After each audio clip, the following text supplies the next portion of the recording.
Di seberang laut bernilai lebih 1.18 juta ringgit. Datuk Seri Azlan bagaimanapun mengaku tidak bersalah selepas pertuduhan dibaca terhadapnya di hadapan Hakim Nur Salha Hamzah. Tertuduh selaku Menteri Besar Polis didakwa menuntut kemudahan cuti seberang laut yang layak diterimanya bagi tempoh 2013 hingga 2017 sedangkan tiada sebarang perjalanan dilakukan. Tuntutan itu melibatkan kos tiket penerbangan, hotel penginapan dan pengangkutan ke London menerusi invoice dua buah syarikat pelancongan.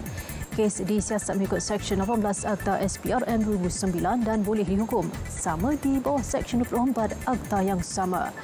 Jika sabit kesalahan, penjara maksimum 20 tahun dan denda tidak kurang 5 kali ganda tuntutan palsu atau RM10,000 atau mana-mana lebih tinggi.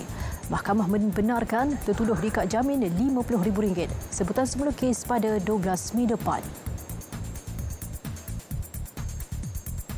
Padah pecahkan cermin pintu rumah bekas isteri, seorang jurukimpal didenda RM3,000 oleh Mahkamah Magistrate Ipoh selepas mengaku bersalah atas pertuduhan terbabit.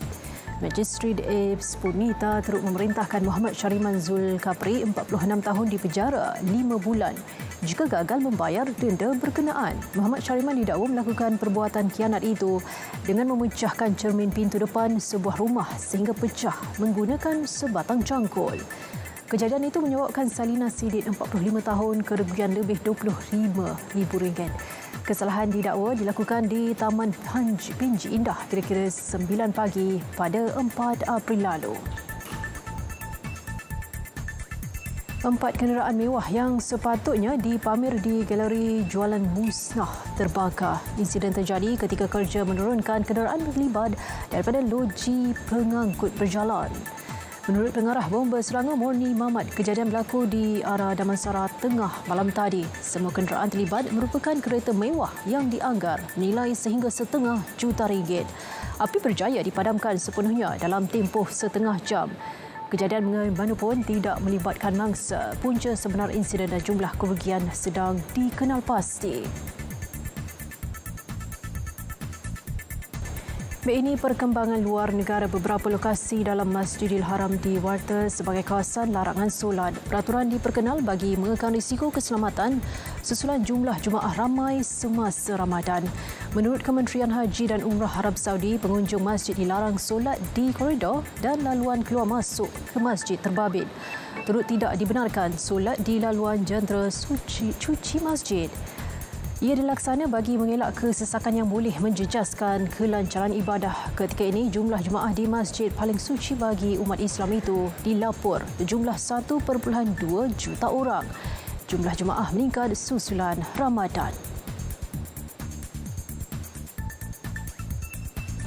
Kerajaan Iran bertindak memasang kamera litar tertutup CCTV selepas mendapati ramai wanita di negara itu melanggar kod etika pemakaian di tempat awam dan jalan raya. Ia bagi mengenal pasti pesalah termasuk menghukum wanita tidak bertudung. Menurut polis, pelanggaran berkenaan hanya akan mencemarkan imej rohani negara selain menyebarkan rasa tidak selamat dalam kalangan rakyat. Semakin ramai wanita di Iran menanggalkan tudung selepas kematian seorang wanita Kurdish berusia 22 tahun dalam tahanan polis pada September lalu. Kematian itu mencetuskan protes di Zahidan pada 30 September lalu. Ekoran kemarahan orang ramai berhubung laporan seorang remaja perempuan dirogol oleh polis komander wilayah itu. Laporan itu mengakhiri berita semasa buat hari ini. Saya Nur Zamri. Assalamualaikum. Salam Malaysia Madani.